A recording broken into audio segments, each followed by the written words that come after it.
पहले तो हम लोग सनातन धर्मी हैं, हम चाहते हैं पहले काम हाथ जोड़ के हो जाए तो बहुत अच्छा है। और यदि हमारी सुनवाई नहीं होगी, चाहे हमें आंदोलन करना पड़े, चाहे सबको इकट्ठा लेकर जाना पड़े, इस बाबरपुर विधानसभा का नाम बाबरपुर खत्म करना ही होगा। मैं इस बात को आपके चैनल के माध्यम से बताना चाहता हूं कि अब रोहिंग्या बांग्लादेशी के खिलाफ कार्रवाई होगी और जो अवैध फैक्ट्री लगा रखी हैं बिना बिजली के, बिना जीएसटी के, बिना लाइसेंस के, एमसीडी के लाइसेंस के बिना, उनको 100% मैं अपने माध्यम से, जो मेरे अपने एमसीडी के संबंधी कर्मचारी अधिकारी, उनको लेकर ही छापा डलवाऊंगा। और दिल्ली में जो सरकार हमारी बनेगी उनसे गुजारिश करूंगा, कृपया कोई भी अवैध काम, दिल्ली देश की राजधानी है, अब इसको ना हो। नमस्कार, इस वक्त मेरे साथ मौजूद हैं हरदिल अजीज, भाजपा करदमपुरी के निगम पार्षद मुकेश बंसल जी। मुकेश बंसल जी, हमारे चैनल पर आपका बहुत बहुत स्वागत है। मुकेश बंसल जी, आज मैं कुछ तीखे प्रश्न आपसे पूछना चाहता हूं। अभी जैसे आपको मालूम है, पिछले दिनों विधानसभा के चुनाव हुए, 5 फरवरी को मतदान हुआ और 8 फरवरी को नतीजे आए। आपके आसपास की जितनी सीटें थी, चाहे वो गोंडा सीट हो, चाहे वो करावल नगर सीट हो, रोहतास नगर सीट हो, शाहदरा सीट हो, तमाम सीटें भाजपा ने जीती। यहां तक कि मुस्तफाबाद की मुस्लिम बहुल सीट भी भाजपा की झोली में आ गई। लेकिन क्या कारण था कि बाबरपुर की सीट भाजपा हार गई? और हारी नहीं, बहुत बुरी तरह से हारी। आपके चैनल से मैं अभी सभी दिल्ली वासियों को बधाई देता हूं कि प्रचंड जीत से 27 साल बाद भाजपा की सरकार बनी है और जो विकास कार्य के लिए हम लोग सब सपना देखते थे वो पूरा होगा, क्योंकि मोदी की गारंटी है, जो मोदी जी कहते हैं वो करते हैं। जहां तक बाबरपुर विधानसभा का सवाल है, आसपास की सीटें कहीं, मैं नेगेटिव पॉजिटिव दोनों बात कर रहा हूं, चूंकि आपने केवल पॉजिटिव वाली बात करी है। हमारे बराबर वाली सीट सीलमपुर है, वो भी हार गए। हम सीमापुरी वाली सीट भी हार गए, हम गोकुलपुरी वाली भी हार गए, क्योंकि वो मुस्लिम बहुल सीट है, ये मालूम है आपको। सुनो मेरी बात को, सुनो। हाँ ठीक है, सीमापुरी मैं इस बार में जा ही नहीं रहा ना, मैं केवल बता रहा हूँ, बाबरपुर की ही बात कर रहा हूँ मैं। बाबरपुर सीट हम 2 बार से पहले भी हारे हुए थे, बल्कि इस बार हम काफी मार्जिन हारने का कम किया है। पिछली बार हम हारे थे 33,000 वोट से, इस बार हारे हैं हम 18,000 वोट से। हाँ, कायदे में हारना नहीं चाहिए था, क्योंकि देखिए, 1 मिनट में आपको रोकना चाहूंगा। पिछली बार जब आप बाबरपुर हारे तो दिल्ली में प्रचंड लहर थी आम आदमी पार्टी की। आपको मालूम है, दिल्ली में 62 सीटें आम आदमी पार्टी ने जीती थी, केवल 8 सीटें भाजपा ने जीती थी। इस बार 42 सीटें जीती हैं, तो उसमें हारना बहुत बड़ी बात होती है। 48 जीती। हाँ, क्षमा चाहूंगा, 48 जीती हैं, 22 आम आदमी पार्टी ने जीती है, तो उस दौर में हारना बहुत बड़ी बात होती है। हाँ, बिल्कुल सही कह रहे हो। एक तो ये सीट मुस्लिम बहुल सीट है, लगभग 47% मुस्लिम हैं और जो 53% हिंदू हैं, उसमें से लगभग 8 या 9% यहाँ के वासी एनसीआर में शिफ्ट हो गए हैं, जो साल भर पहले, 6 महीने पहले या 2 साल पहले। चूंकि ये दुर्भाग्य रहा दिल्ली का कि दिल्ली में दोबारा 5 साल पहले केजरीवाल सरकार आ गई थी, और यूपी का सौभाग्य रहा कि दोबारा योगी जी की सरकार आ गई। एनसीआर अपने आप में कमल की तरह खिलता चला गया और दिल्ली गहरे अंधकार में, पोल्यूशन के, गंदे पानी के, सीवर के, जमुना मैया की बदबूदार पानी के, ये सभी उसमें डूबते चले गए रासा शराब की नीति की वजह से। तो हमारे यहाँ का, चूंकि हमारे यहाँ मुस्लिम बहुल क्षेत्र है विधानसभा में, तो कुछ लोग ऐसे होते हैं जिनका व्यापार ऐसी जगह है कि वो एनसीआर में रह करके गुड़गांवा, नोएडा, ग्रेटर नोएडा, राजनगर, वैशाली, कौशाम्बी, वसुंधरा, ये जा करके वहाँ पर उनको इजीली व्यापार कर सकते हैं, या नौकरी पेशे वाले हैं वो उधर शिफ्ट हो गए, चूँकि वहाँ उनको यहाँ का माहौल उनके हिसाब से वो सेट नहीं रहा। यानी यहाँ से हिंदू मतदाता घटा और हाँ, मुस्लिम मतदाता जो रोजगार की तलाश में जी दिल्ली में आया था वो बढ़ गया। जी। और चूंकि मुस्लिम समाज में क्या है, ये 25 गज में 50-50 जने रह सकते हैं। रासा नीचे अवैध फैक्ट्री भी लगा लेते हैं, क्योंकि बिजली तो देना नहीं है 25 गज के मकान में। क्योंकि इनका जो है दादा बैठा था केजरीवाल, वहाँ सब कुछ माफ़ है। 100 खून कर दो तो भी माफ़ है। हिंदू के यहाँ कुछ भी कर दो तो उसको तो जो है ये दुनिया भर के ड्रामे करते हैं। मुसलमान तो कुछ भी कर लो तो करते हैं। मैं खैर हिंदू मुसलमान की बात तो नहीं कर रहा हूँ, लेकिन अपनी बाबरपुर विधानसभा की वजह से जो कारण है वो उसका बता रहा हूँ। क्योंकि हमारे यहाँ मुस्लिम बाहुल क्षेत्र हो गया और हिंदू हमेशा उदारवादी नेचर का रहता है। यही समस्या है हमारे यहाँ। गोपाल राय हिंदू है, 10 साल से मंत्री है, वो सपोर्ट से जीतता है मुसलमान के, लेकिन गुणगान हमारे भी लोग करते हैं कि जी गोपाल राय है, बड़ा सॉफ्ट बोलता है। मजे की बात है, जितना सॉफ्ट गोपाल राय बोलता है उतना ही कड़वा बदतमीज उसका भाई बोलता है। मुझे ज़्यादा इसलिए पता है कि जब मेरे वार्डों में काम होता है वो ये कह देता है कि इस वार्ड की गली इसलिए नहीं बनने की, ये भाजपा वालों की है। भाजपा वालों ने रजिस्ट्री तो नहीं करा रखी है, विचारधारा। अब मेरे क्षेत्र में करीब 20% मुस्लिम रहते हैं जो मेरे वार्ड में हैं। क्या मैं वहाँ पर सफाई नहीं करूँगा कि वहाँ मुसलमान रहता है? वो भी इंसान है, वो भी इंसान है, वो भी इसी विधानसभा में रहता है, वो भी विधानसभा में रहते हैं। कोई खाने का मुंह तो अलग नहीं हुआ। मैं हिंदू मुसलमान की राजनीति नहीं करता, लेकिन हाँ इतना जरूर है, जहाँ तक हम इस सीट को हारे हैं ये अपने आप में दुर्भाग्यपूर्ण है। कि सीट क्यों हारे हैं इसके पीछे कारण थोड़ा सा ये भी है कि एक तो टिकट बहुत लेट मिला। ये नहीं कि टिकट लेट वाले जीते नहीं हैं, साधन वाली सीट जीते हैं, गेटर क्लास वाली सीट जीते हैं, सीट जीते हैं। लेकिन चूंकि यहाँ गोपाल राय मंत्री थे और मुस्लिम बहुल क्षेत्र था तो कायदे में ये सीट पहले मिल जानी चाहिए थी। यानी आपकी नजरों में भाजपा को मुस्लिम मतदाता वोट नहीं देता? नहीं देता। देखो परसेंटों में मतलब पॉइंटों में हो तो बात अलग है। हमारी जो बूथ खुलते हैं वो क्यों पता लगता है हमको, ये सबको पता है। चूंकि मुस्लिम हिंदू भी ज़्यादातर क्षेत्र में अपने हिसाब से रहता है, लेकिन मुस्लिम बाहुल क्षेत्र जो है वहाँ मुस्लिम ही ज़्यादा रहते हैं। अच्छा, मैं आपसे पूछना चाहूंगा मुकेश बंसल जी, अभी कुछ समय पहले या कुछ साल पहले मैं बता सकता हूं कि छज्जूपुर में औद्योगिक संस्थान चलते थे, फैक्ट्रियां चलती थी, यहां पर सीलिंग कर दी गई और जितनी फैक्ट्रियां थी, जितने वर्कर थे, यहां से फैक्ट्रियां शिफ्ट होकर सामने की तरफ कबीर नगर करदमपुरी में आ गई हैं। वहां पर रात के 3 बजे तक मार्केट खुलती है। पूरी दिल्ली में 11 बजे तक मार्केट नहीं खुल सकती, क्योंकि मैं लोकल संवाददाता हूं, यहीं रहता हूं। मैं आपको रात को दिखा दूंगा किसके बल पर वो 3 बजे तक दुकानें खुलती हैं। वहां अवैध बिजली के कांटे डाले गए हैं, अवैध फैक्ट्रियां चल रही है, तो उन पे रोकथाम क्यों नहीं चल लगती है? मैं आपको बहुत पुख्ता सबूत दे सकता हूं।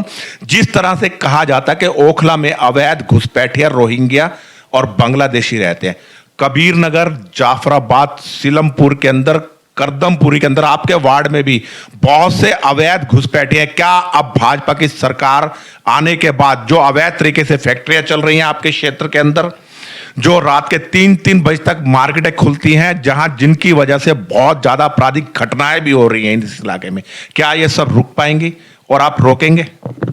मैं आपके चैनल के माध्यम से बताना चाहता हूं कि अब भी नहीं रुकेंगे यदि दिल्ली में, तो क्या पूरी दिल्ली को शाहीन बाग बनाना है क्या? क्योंकि इनका आका जेल से छूट का है अभी। इनका आका मैं इसलिए कह रहा हूं कि मस्जिदों के मौलवियों को दोनों ने पैसे दिए हैं मंथली। अब इनको याद आई थी ये पंडित और पुजारी, तो आका तो फिर इसका मतलब केजरीवाल ही होना है इनका। मैं इस बात को आपके चैनल के माध्यम से बताना चाहता हूं कि अब रोहिंग्या बांग्लादेशी के खिलाफ कार्रवाई होगी और जो अवैध फैक्ट्री लगा रखी हैं बिना बिजली के, बिना जीएसटी के, बिना लाइसेंस के, एमसीडी के लाइसेंस के बिना, उनको 100% मैं अपने माध्यम से जो मेरे अपने एमसीडी के संबंधी कर्मचारी अधिकारी उनको लेकर ही छापा डलवाऊंगा। और दिल्ली में जो सरकार हमारी बनेगी उनसे गुजारिश करूंगा कृपया कोई भी अवैध काम, दिल्ली देश की राजधानी है, अब इसको ना होने दें। मुकेश बंसल जी, एक कंट्रोवर्सी वाला एक क्वेश्चन आपसे पूछना चाहता हूं। अभी आपको मालूम है मुस्लिम बहुल सीट जो परिस्थिति बाबरपुर की है वही मुस्तफाबाद की है। जैसे आप बता रहे हैं कि यहाँ पर 47% मुसलमान हैं, वहाँ भी 42-43% मुस्लिम समुदाय से लोग हैं। उसके बावजूद भी वहाँ से मोहन सिंह बिष्ट जीत कर आए। कारण आप सबको मालूम है, वहाँ वो डिवाइड हुआ। लेकिन मोहन सिंह बिष्ट जी ने आते ही एक शगुफा छोड़ दिया है कि मैं मुस्तफाबाद का नाम, यानी इंद्रप्रस्थ के अंदर मुस्तफा का क्या काम, मैं मुस्तफाबाद का नाम बदलकर शिव विहार या शिवनगर कर दूंगा। लेकिन सबसे बड़ी विडंबना है कि आपकी विधानसभा, उसका नाम है बाबरपुर। बाबर जो एक मुस्लिम आक्रांता था, जिसने ना जाने कितने मासूम हिंदुओं का कत्ल करा, कितनों का धर्मांतरण करा। क्या ये जो आपके माथे पर कलंक लगा हुआ है, मैं कलंक इसलिए कह रहा हूं क्योंकि जो राष्ट्रवादी मुसलमान होगा वो भी बाबर को अपना आइडियल नहीं मानता, वो मौलाना अब्दुल कलाम को अपना आइडियल मानता है, कैप्टन अब्दुल हमीद को मानता है और राष्ट्रवादी मुसलमानों को मानता है, रस खान को मानता है, कबीर को मानता है। लेकिन क्या बाबरपुर विधानसभा का नाम अब बदला नहीं जाना चाहिए? मैं कह रहा हूं, ये मेरे को सौभाग्य मिला था जब परिसीमन हुआ था इस बाबरपुर विधानसभा में वार्ड का। पहले हमारे इस विधानसभा में नाम भी होता था बाबरपुर वार्ड जी। और उस बाबरपुर का नाम खत्म करा था मैंने वार्ड के रूप में। अब करदम ऋषि, अब ऋषि करदम है, पहले भी करदमपुरी वार्ड था लेकिन वो खत्म किया था ना। और अब सरकार अपनी बन गई है, चाहे मुझे इसके लिए किसी के पैर पकड़ने पड़े, चाहे हाथ जोड़ने पड़े, चाहे अपने मुख्यमंत्री जो भी बनेंगे, वो पार्टी का विषय है, 2-4 दिन में वो भी सब क्लियर हो जाएगा। देखिए पैर पकड़ने से कुछ नहीं होता, आप आंदोलन करेंगे। पूरी बात वही तो मतलब होता है ना। पहले तो हम लोग सनातन धर्मी हैं, हम चाहते हैं पहले काम हाथ जोड़ के हो जाए तो बहुत अच्छा है।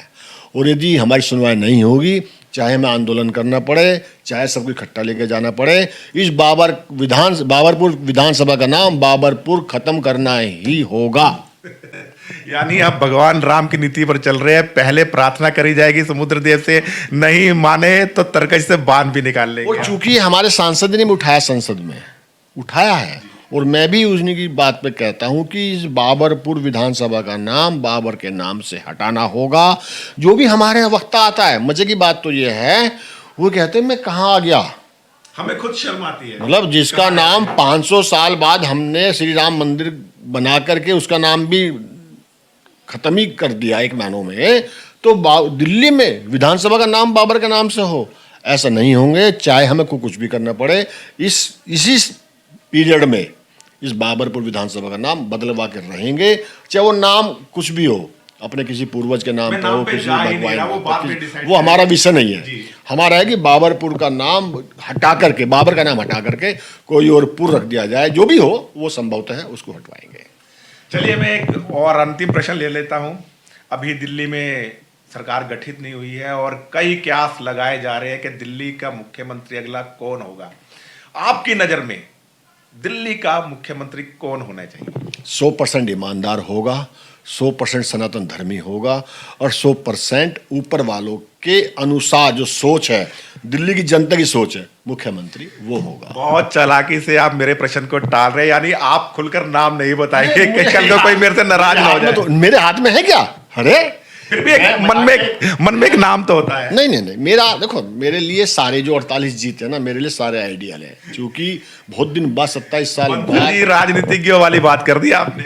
भाई साहब, चूंकि मेरे हाथ में नहीं है, फिर मैं कह रहा हूं जो भी बनेंगे, हाँ इतना जरूर है कि हमारे जमुना पार से मेरी सोच के अनुसार कम से कम 2 मंत्री तो बनेंगे, चाहे उसमें मुख्यमंत्री हो, चाहे कोई सा और मंत्री हो। ये हमारा सौभाग्य होगा कि यहाँ से भी कोई ना कोई अच्छे, मतलब अच्छा से, मतलब वो जो मंत्री तो वो अच्छा ही हो गया ना, वो तो जो है। और हिंदूवादी भाई साहब, मैं समझता हूँ भाजपा में जो है ना, वो किसी की तुष्टिकरण तो नहीं चाहते, पर योगी जी जैसे मिले, हेमंता जैसे मुख्यमंत्री मिले, ऐसा मुख्यमंत्री आप चाहते हैं या नहीं चाहते? भाई साहब, मैं तो चाहता हूं कि जो दिल्ली की दुर्दशा कर दी है इस 12 साल में, 11 साल में, उसको चमकना चाहिए कि हमारी दिवाली जैसे मनती थी ऐसे मने, होली जैसे मनती थी ऐसे मने। ये ना हो कि हम होली के रंग धुलाएं तो कहने पानी खराब कर रहे हैं, दिवाली में पटाखा बैन हो गया है, वो स्थिति ना हो। इस बार दिवाली में पटाखे फूटेंगे? बिल्कुल फूटेंगे और फोड़ने लायक होंगे, और हम तो कह रहे हैं फोड़ने लायक तो अभी भी थे, पर हमारी विधानसभा हार गए थे, इसलिए हम नहीं फोड़ पाए। मतलब दिवाली पे इस बार पटाखे फोड़े जाएंगे? बिल्कुल फोड़े जाएंगे। अंतिम प्रश्न आपसे लूंगा। एक मुद्दा बहुत चुनावों में हावी रहा, माँ यमुना मैया को लेकर। कहते हैं माँ यमुना यम और शनि की बहन है, और जिस पे माँ यमुना की कृपा हो जाए उस पे शनि और यम की त्रास नहीं पड़ती है, क्योंकि बहन को एक रक्षा का वचन दिया होता है भाइयों ने। लेकिन वही यमुना नदी आज मरने के कगार पर है। अब भाजपा ने जो वादा किया था कि 3 वर्ष में यमुना जी को साफ करवाएंगे। आरती तो शुरू हो चुकी है और कल जाके मैं वहां दिखाऊंगा भी आरती के समय पर। क्या 3 वर्ष में यमुना साफ हो पाएगी और दिल्ली के तमाम विधायक क्या यमुना तट पर खड़े होकर संविधान की शपथ लेंगे? देखिए, संविधान की जहाँ शपथ लेनी चाहिए वो तो वहीं लेंगे, लेकिन हमारा क्या, हम तो कुछ भी नहीं है। हमारे विधायक तो एक जीता हुआ विधायक है जिसका देश का प्रधानमंत्री, गृह मंत्री कह चुके हों कि यमुना मैया हमारे लिए फ्रंट रिवर फ्रंट अहमदाबाद की तर्ज पर। तो उसको तो करेंगे। और मोदी जी जो कहते हैं, समय सीमा क्या होगी? समय सीमा 3 साल का है ना, 3.5 साल नहीं होगी, 3.5 साल नहीं होगी। ये कथनी करने में फर्क। चलिए देखते हैं आप कितने वादे, इरादों पर कितना खरा उतरते। क्योंकि पिछली सरकार ने बहुत वादे किए थे लेकिन झूठे वादों की सरकार थी और वो चली गई ना। ये मोदी जी की सरकार रहेगी, चूंकि मोदी जी ने ओपन बोला है कि मेरी देखरेख में मैं देखता रहूंगा, मैं जो भी काम होगा उनकी अगुवाई में, उनकी निगरानी में, उनके ही सिस्टम से होगा और दिल्ली आने वाले समय में लगेगा कि हम देश की राजधानी दिल्ली में रह रहे हैं। दिल्ली इंद्रप्रस्थ बनेगा। बिल्कुल बनेगा। चलिए, इन्होंने जैसा कहा कि मोदी की गारंटी, और मोदी की गारंटी मतलब गारंटी की गारंटी। देखते हैं 3 साल में यमुना स्वच्छ होती तो होती है या नहीं होती। बहुत से नेताएं वादे किए, इरादे किए। अब ये यमुना मैया स्वच्छ होगी या नहीं होगी समय बताएगा। बाकी आपने मेरे प्रश्नों का बहुत अच्छी तरह से उत्तर दिया। इसी के साथ मैं अपनी वाणी को विराम देता हूं। मैं राजेश बसीन, संवाद नेशन के साथ। जय हिंद, जय भारत।